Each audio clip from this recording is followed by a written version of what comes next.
Ma'am, your card was declined. Oh dear, I don't understand. You know what, honey? I'll never forget the sound my credit card made when it got declined at that Walmart checkout. Not a beep, not a buzz music, just this awful silence that seemed to stretch on forever while that young cashier stared at me with those big, confused eyes. Y'all, I felt my cheeks burn red as a summer tomato, and I could feel every single person in that line behind me starting to whisper. But sweetie, that embarrassing moment at the register was nothing, absolutely nothing compared to what my own granddaughter did next. When I tell you what happened, you're gonna need to sit down, 'cause, honey, even I couldn't have seen this coming from a mile away. I'm Dorothy Mae Williams, 72 years young, and I've been living in Denver, Colorado for the past 48 years. Moved here from Alabama back in '76 when my late husband Earl got that job at the steel plant. Let me tell you something. I worked at that same Walmart for 26 years, stocking shelves, running register, doing whatever they needed. Started there in '89 when my youngest finally graduated high school, and I retired just 3 years ago with a decent pension and my Social Security. Or so I thought, anyway. Before I tell you what happened next, and honey, this part is going to absolutely shock you. If you're loving this story, smash that subscribe button and hit the bell. You know I get so excited when I see y'all in the comments. Speaking of which, what state are you calling home right now? Drop it down below. And sweetie, tell me, have you ever had family drain your bank account behind your back? Because your stories help me know I'm not alone in this crazy world. Now, let me tell you what I discovered next, because what they did was about to backfire in the most beautiful way. So there I was, standing in line at my old workplace, the very same Walmart where I'd spent over 2 decades of my life, trying to buy groceries with my debit card. Just the basics, mind you. Some ground beef that was on sale, a loaf of bread, milk, eggs, and my arthritis medication that the pharmacy said my insurance would cover. Total came to $67.43. Should have been simple as pie, right? Wrong, honey. Dead wrong. The card reader made that terrible declining sound, and I felt my stomach drop faster than a rock in a well. "Ma'am, your card's been declined," the cashier said, and bless her heart, she was trying to be gentle about it. "Would you like to try another card?" Y'all, I only had that one card. My Social Security and pension went directly into that account every month, regular as clockwork. I had checked my balance just that morning online, had over $800 sitting there. "Let me try it again, sweetie," I told her, my voice starting to shake just a little. Maybe the machine's acting up. But no luck. Declined again. The people behind me were getting restless, shifting their weight from foot to foot, clearing their throats the way people do when they're losing patience. I could feel their eyes boring into the back of my neck like hot coals. "I'm so sorry," I whispered to the cashier. And honey, my voice was barely above a breath. "Let me just step aside and call my bank real quick." I pushed that cart to the customer service area, my hands trembling like autumn leaves. Pulled out my old flip phone and dialed the number on the back of my card. After going through all those automated prompts that take forever, I finally got a human being on the line. "Mrs. Williams, I see your account has been frozen due to suspicious activity. It appears there have been several large withdrawals over the past 3 weeks." "Large withdrawals?" "Honey, I hadn't made any large withdrawals. The biggest thing I'd bought lately was a $50 birthday gift for my neighbor's grandchild." "What kind of withdrawals?" I asked, and I could hear my voice getting smaller and smaller. "Let me see. There's a withdrawal for $1,500 on the 18th, another for $1,200 on the 21st, and one for $2,000 on the 24th. All from ATMs in different locations around Denver." Y'all, I felt the color drain from my face like water from a broken bucket. I hadn't made those withdrawals. I barely knew how to use those fancy ATM machines beyond checking my balance. "Sir, I didn't make those transactions," I told him. And now my voice was shaking like a leaf in a hurricane.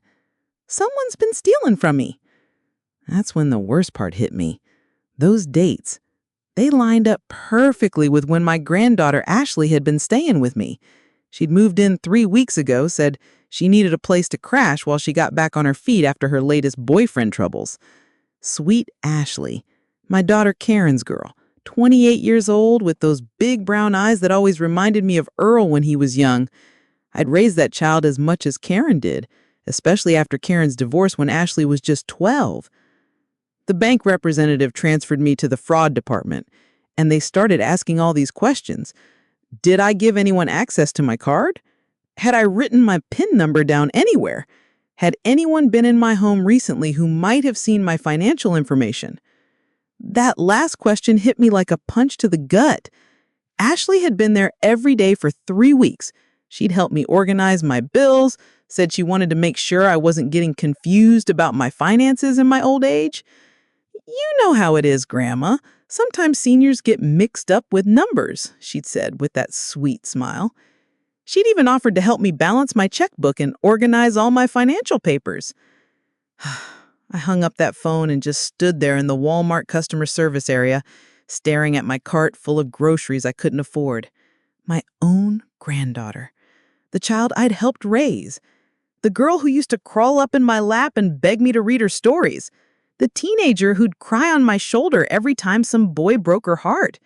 That Ashley had been robbing me blind. But honey, I wasn't ready to believe it yet. Maybe it was a coincidence. Maybe someone had skimmed my card somewhere else. Maybe there was some other explanation that made sense. So I called Ashley's phone, and when she answered, her voice was all bright and cheerful. "Hey, Grandma, what's up?" "Ashley, sweetie, I'm having trouble with my bank card. My account's been frozen because of some suspicious activity. You haven't noticed anything strange around the house, have you? Anyone coming by who shouldn't be?" There was just the tiniest pause before she answered, just a heartbeat. But honey, I caught it. "No, Grandma, nothing like that. Are you okay? Do you need me to come get you? I'm at Walmart and I can't buy my groceries. Could you maybe transfer me some money through that app thing you showed me, just until I get this mess sorted out with the back?" "Of course, Grandma. Let me see what I can do." But then she started making excuses. Her own account was low because she had to pay some bills. She couldn't access her savings until Monday. The app was acting up. One excuse after another. Each one sounded more hollow than the last. That's when I knew. Sweetie, a grandmother's instinct is stronger than any detective's training. I knew in my bones that my own granddaughter had been robbing me blind. The child I'd loved unconditionally, who I'd trusted with my heart, and apparently my PIN number, had betrayed me in the worst way possible. I ended up having to leave that cart right there at customer service and walk home empty-handed. 3 miles in the Denver heat, carrying nothing but my shame and a heart that felt like it had been run over by a Mack truck. Every step of the way, I kept trying to convince myself there was some other explanation. But deep down, I knew the truth was staring me right in the face. When I got home, Ashley's car was gone. I used my spare key to let myself in, and honey, something felt different the minute I stepped through that door. The house felt empty somehow, violated. I walked straight to my bedroom where I kept all my important papers in an old shoebox under my bed.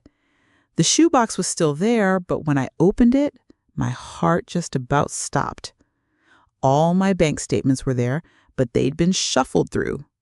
My Social Security card was there, but in the wrong place. And my little notebook where I'd foolishly written down my PIN number because Ashley had told me it was important to keep track of these things, well, that notebook had definitely been moved. But the real smoking gun was sitting right there on my kitchen counter. Ashley's cell phone bill, printed out and left behind. And honey, looking at those charges, I could see she'd been living it up on my dime. Expensive restaurants, shopping sprees, all gas stations all over town. She'd even paid for a weekend trip to Las Vegas with some new boyfriend I'd never met. I sat down at that kitchen table and just cried. Not just tears, sweetie, but the kind of sobbing that comes from deep in your soul when you realize someone you love has broken your trust into a million pieces. 26 years of working at Walmart, saving every penny I could, being careful with my money so I'd have something to leave my family when I was gone. and my own granddaughter had stolen it like I was nothing more than a stranger on the street. The worst part wasn't even the money, though Lord knows I needed every dollar of it. The worst part was the betrayal, the lies, the way she looked me right in the eye and asked if I'd noticed anything strange when she was the strange thing that had been happening in my house all along. That night, I barely slept, kept tossing and turning, replaying every conversation we'd had over the past 3 weeks. How she insisted on helping with my finances, how she asked so many questions about my retirement accounts and my savings, how she suggested I should probably start using more modern banking methods like debit cards instead of checks. The next morning, I called the bank again and started the formal fraud investigation process. They told me it could take weeks to get my money back, and there was no guarantee I'd get all of it. In the meantime, my account would stay frozen. I had exactly $17 in cash in my purse, and that was it. I also called my daughter Karen, Ashley's mother. Honey, that was one of the hardest phone calls I've ever had to make. How do you tell a mother that her daughter is a thief? How do you explain that the grandchild she raised has been stealing from the grandmother who helped raise her? Karen's first reaction was denial, of course. Mom, Ashley wouldn't do that. There has to be some mistake. But when I explained about the dates, about finding her phone bill, about all the little signs I'd missed, I could hear the doubt creeping into her voice. I'll talk to her, Karen said finally. There has to be an explanation. But when Karen tried to reach Ashley, surprise, surprise, her phone went straight to voicemail. For 3 days straight, Ashley had vanished like smoke in the wind, taking my money and my trust with her. During those 3 days, I survived on peanut butter sandwiches and tap water, too proud to ask the neighbors for help, too ashamed to tell anyone what had happened. But honey, pride doesn't fill an empty stomach or pay for medication. By the 4th day, I was getting desperate. That's when Mrs. Patterson knocked on my door. She's about my age, lived next door for 15 years, and we've always been friendly. Dorothy, I haven't seen you out and about lately. Everything all right? I broke down right there on my front porch, told her everything about Ashley, about the money, about sitting in my house with nothing to eat and nowhere to turn. Mrs. Patterson listened without judgment, and when I was done, she just hugged me tight and said, "Honey, we're going grocery shopping right now." She bought me enough food for a week and wouldn't hear a word about paying her back. That's what neighbors are for, she insisted. But more importantly, she gave me something I'd lost, the knowledge that not everyone in this world was out to hurt me. On the 5th day, Ashley finally called. Her voice was different, harder somehow, less sweet than I remembered. "Grandma, Mom says you think I stole money from you." "I don't think it, Ashley. I know it," I said. And surprisingly, my voice was as steady as a rock. "The bank has records. They have video from the ATMs. They know it was you." There was a long pause. Then Ashley said something that cut me deeper than any knife ever could. "So what if I did? You're old, Grandma. You don't need all that money just sitting in the bank doing nothing. I'm young. I have my whole life ahead of me. I needed it more than you did." Y'all, I couldn't believe what I was hearing. This child, this girl I'd helped potty train, who I'd taught to ride a bicycle, who I'd comforted through every scraped knee and broken heart, was justifying stealing from me because I was old, because in her mind, my life mattered less than hers. "Ashley," I said, my voice breaking like old china, "I love you. I would have given you money if you just asked." "Would you?" she shot back. "Really? Because every time I've ever needed help, you've given me some lecture about responsibility and making my own way. Well, I made my own way, Grandma. I took what I needed. That's when the anger started building in me. Not just hurt anymore, but pure, righteous fury.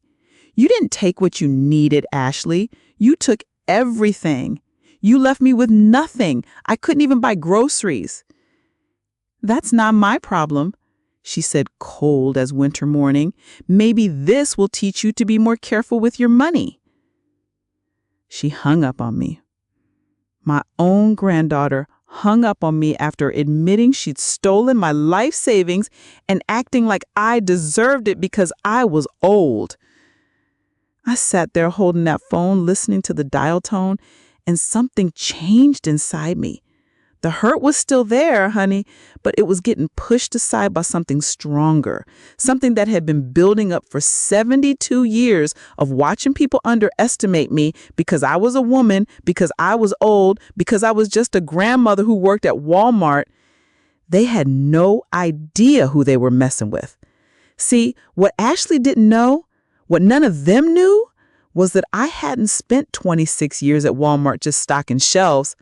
I'd worked my way up to assistant manager in the loss prevention department.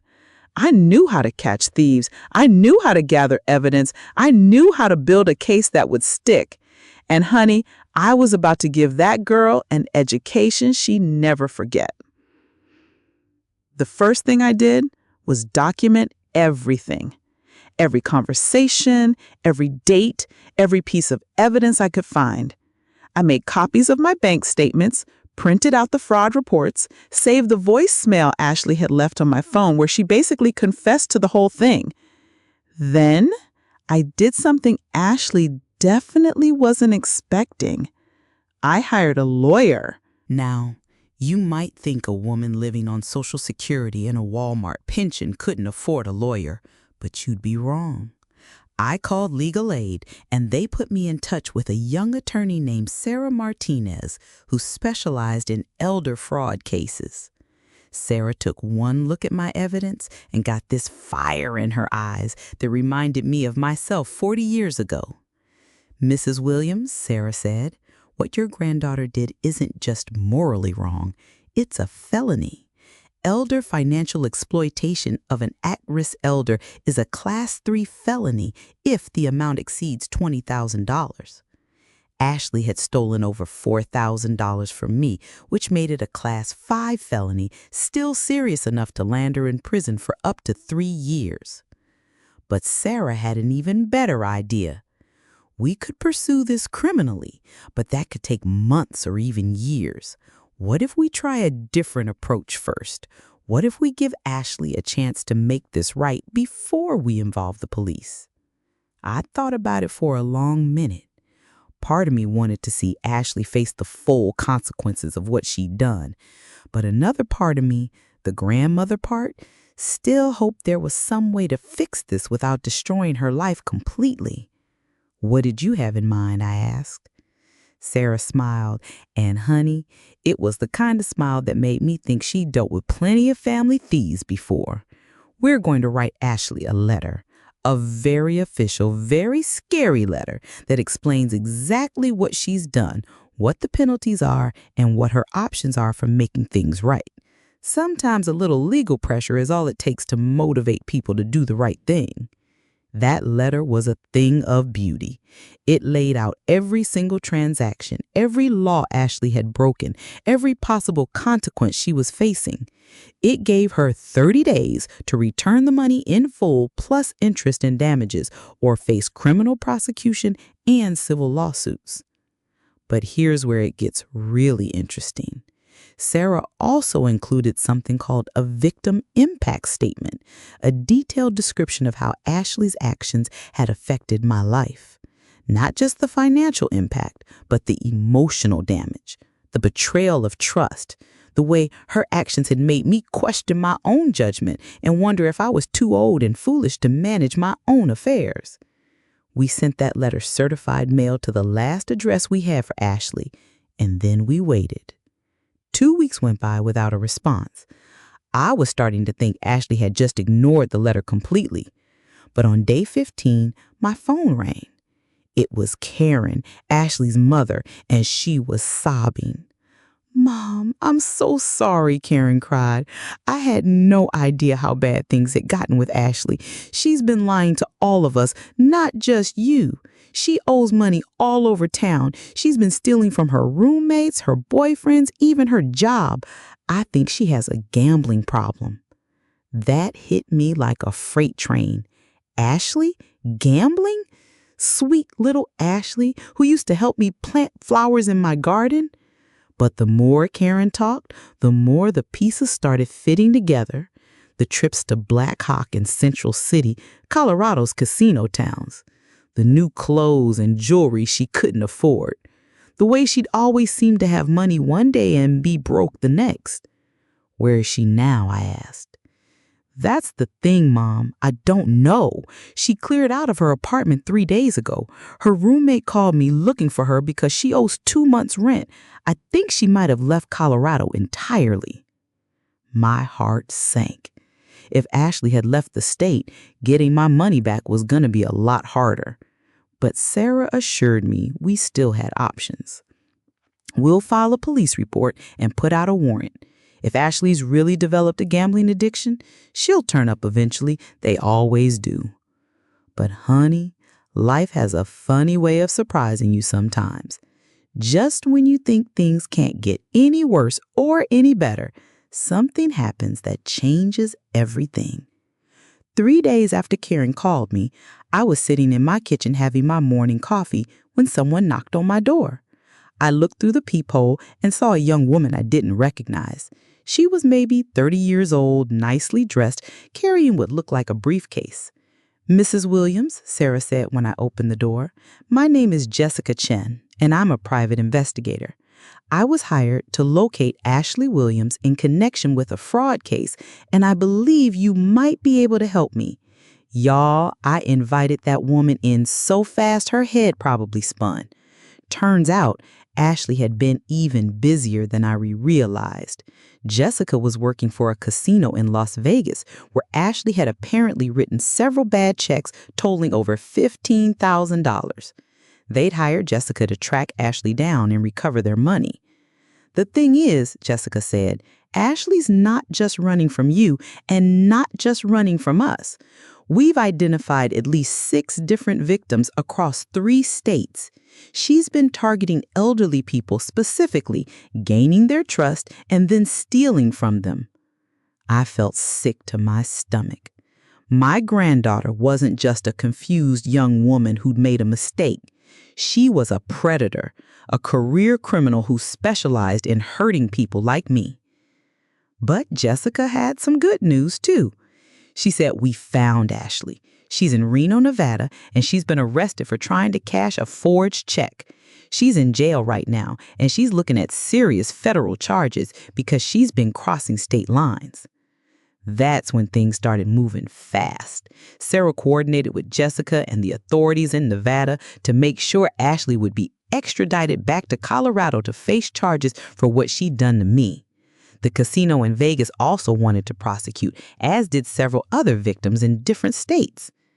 Ashley was looking at potentially decades in prison. About a week later, I got another phone call. This time it was from a public defender in Reno who was representing Ashley. He said, "Mrs. Williams, your granddaughter would like to speak with you. She's expressed interest in pleading guilty to the charges against her and making full restitution to all her victims." I thought about that for a long time. Did I really want to talk to Ashley again? The girl who looked me in my eye and told me I didn't need my money because I was old? But curiosity got the better of me. I agreed to a supervised phone call. Ashley sounded different when she called. Smaller somehow. Scared. "Grandma," she said, and her voice was shaking. "I'm sorry. I'm so sorry." "Are you sorry because you got caught? Or are you sorry because of what you did? I ain't gonna make this easy for her." She said both, she admitted. "I know that's not what you want to hear, but it's the truth. I'm sorry I got caught because now my life is ruined. But I'm also sorry because I hurt you and I never meant that to happen. How did you think it wouldn't hurt me, Ashley? You took my money. You left me unable to buy food or medication. She was quiet for a long moment. Then she said, I kept telling myself it wasn't really hurting you because you had enough. I knew you had that pension and Social Security coming in every month. I thought you'd be fine. Ashley, I worked for 26 years to save that money. It wasn't just sitting there doing nothing. It was my security, my peace of mind. It was what I was planning to leave to you and your mother when I died. That's when she started crying, really crying, not just the fake tears she'd used to manipulate me before. She sobbed, I know, and I ruined everything. I don't know how I became this person, Grandma. I don't know when I started thinking it was okay to hurt people. The public defender got back on the phone and explained Ashley's situation. She was facing multiple felony charges across several states. The prosecution was willing to consider a plea deal if she made full restitution to all victims and completed a court-supervised rehabilitation program for gambling addiction. The problem is, he said, Ashley doesn't have the money to make restitution. She spent or gambled away everything she stole. If she can't pay back her victims, she's looking at significant prison time. That's when I made a decision that surprised everyone, including myself. I want to meet with Ashley face to face, I told him. Before I decide whether to support any plea deal, I want to look her in the eye and hear her explain herself. 2 weeks later, I flew to Reno, Nevada. Karen came with me, and so did Sarah, my lawyer. We met Ashley in a small conference room at the county jail. Honey, when I saw that girl in her orange jumpsuit, sitting at that metal table with her hands shackled, I barely recognized her. She looked thin, tired, and older than her 28 years. Grandma, she said when she saw me, and her voice broke. You came? I came because I need to understand. I need to know how the granddaughter I raised turned into someone who could steal from me and then tell me I deserved it because I was old. We talked for 2 hours. Ashley told me about the gambling addiction that had started small, just playing slot machines occasionally with friends, and spiraled into something that consumed her life. She told me about the debts that kept growing, the lies she had to tell to cover up the lies she'd already told, the way she'd convinced herself that stealing was somehow justified because she was desperate. She kept thinking I'd hit it big. She kept thinking I'd win enough to pay everyone back and then some, but it never happened. I just kept losing, and the hole kept getting deeper. So you decided to drag me into that hole with you. I told myself it was just borrowing, she said. I told myself I'd pay you back before you even noticed the money was gone. But every time I took more, I lost it all, and then I had to take more to try to win it back. She looked at me with those same big brown eyes that used to melt my heart when she was little, but now they were hollow, desperate. Grandma, I know I don't deserve forgiveness. I know what I did was unforgivable, but I'm asking anyway. Please don't let them send me to prison for 20 years. Please give me a chance to make this right. I looked at this girl, this woman really, who had been such a big part of my life for so many years. The child I'd rocked to sleep when she had nightmares, the teenager I taught to drive, the young woman I was so proud of when she graduated college. And I realized something that surprised me. I was still angry. I was still hurt. I probably always would be. But I also still loved her. Ashley, I said, I can't just forgive you and pretend this never happened. You broke my trust in a way that can never be fully repaired. You took advantage of my love for you and used it against me. She nodded, tears streaming down her face. But, I continued, I can't sit here and watch you throw your entire life away now. Not if there's a chance you can get help and become the person I know you're capable of being. I turned to the public defender. What exactly would this plea deal involve? He explained that Ashley would plead guilty to all charges, serve 2 years in prison, followed by 5 years of supervised probation, during which she'd be required to attend Gamblers Anonymous meetings and work with a financial counselor. She'd also be required to pay restitution to all victims, although the payments could be made over time based on her ability to earn money. The problem is, he said again, without a job or any assets, Ashley's restitution payments would be minimal. It could take decades for victims to be made whole. That's when I made the decision that really shocked everyone. I'll help her make restitution to the other victims. Sarah, my lawyer, nearly fell out her chair. Mrs. Williams, I strongly advise against that. You're the victim here. You shouldn't have to pay for Ashley's crimes. But I thought about this during the long plane ride to Nevada. I'm not doing it for Ashley, I said. I'm doing it for the other people she hurt. People like me who probably can't afford to lose thousands of dollars. People who are probably sitting in their homes right now wondering if they'll ever see justice. I had insurance through Walmart that covered some types of fraud. I had a small inheritance from a cousin that I'd been saving for emergencies. And yes, when all was said and done, I'd be living a lot more modestly than I'd planned. But I could survive. Some of Ashley's other victims might not be so lucky. There are conditions, I told Ashley. You're going to serve your time. You're going to get help for your gambling addiction. You're going to write letters of apology to every single person you hurt. And when you get out of prison, you're going to spend the rest of your life making this right. Ashley nodded through her tears. Yes, Grandma. Yes, I promise, whatever you want. And one more thing, I said. You're never going to contact me again unless I contact you first. You're going to earn back the right to be in my life if that ever happens at all. Do you understand? I understand, she whispered. The plea deal was finalized a month later. Ashley would serve 18 months in prison, followed by probation and mandatory treatment. I used my insurance settlement and my cousin's inheritance to help make restitution to the other victims. It wasn't easy, and it meant giving up some plans I'd had for my retirement years.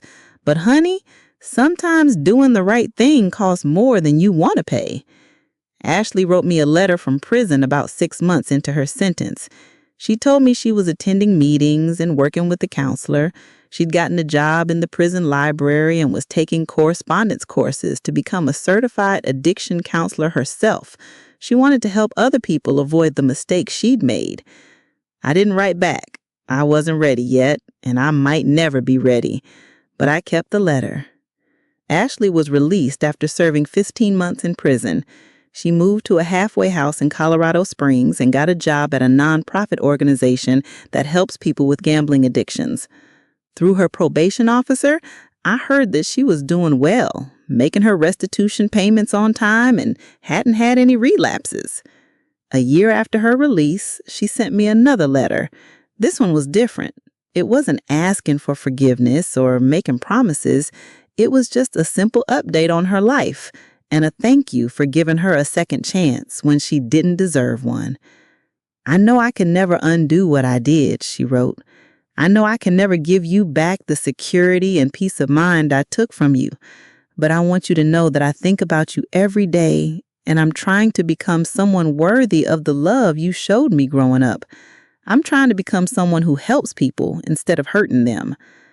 I did write back to that letter. Just a short note saying I was glad she was doing well and that I hope she continued on the right path. That was 2 years ago. Ashley and I exchange Christmas cards now, and she sends me updates on her work and her recovery. She's been promoted to supervisor at the nonprofit, and she's enrolled in college to finish her degree in social work. She's been clean from gambling for over 3 years now. Am I proud of her? It's complicated, honey. I'm proud of the work she's doing to rebuild her life. I'm proud that she's helping other people avoid the mistakes she made. But I'll never forget what she did to me, and I'll never fully trust her again. The relationship we had when she was growing up, that's gone forever. What we have now is something different, something smaller, more careful, built on acknowledgement of harm done rather than unconditional family love. And you know what? That's okay. Not every relationship can be restored to what it was before. Sometimes the best you can do is build something new from the pieces that are left. As for me, well, I'm doing just fine. Better than fine, actually. That whole experience taught me that I'm a lot stronger and smarter than people give me credit for, including myself sometimes. I volunteer now with legal aid, helping other elderly people who've been victims of financial fraud. I speak at senior centers and community groups about how to protect yourself from scammers and what to do if you become a victim. I've helped dozens of people recover stolen money and hold their thieves accountable. Turns out, those 26 years at Walmart taught me more than I realized about investigating, documenting evidence, and catching people who think they can take advantage of others. And 72 years of life taught me that being underestimated can actually be a pretty powerful advantage. Mrs. Patterson, my neighbor who helped me during the worst of it, has become one of my closest friends. We go grocery shopping together every week, and she always jokes about that day she found me crying on my front porch. "Dorothy," she says, "I had no idea I was helping a detective solve her first case." But the most important thing I learned is this. Family isn't just about blood. It's about who shows up for you when things get bad. It's about who you can trust with your heart and your ATM card. Sometimes the people who share your DNA aren't really your family. And sometimes the people who aren't related to you at all become the most important people in your life. I still live in the same house in Denver. I still shop at that same Walmart. Though now when my card gets declined, it's because I made a math error, not because someone stole my money. The cashiers there know me, and sometimes they tell me about problems they're having with their own families. Funny how being vulnerable about your own pain makes other people feel safe sharing theirs. Ashley sends me a Christmas card every year, and every year I send one back. Short, polite, but genuine. Maybe someday we'll have more than that. Maybe we won't.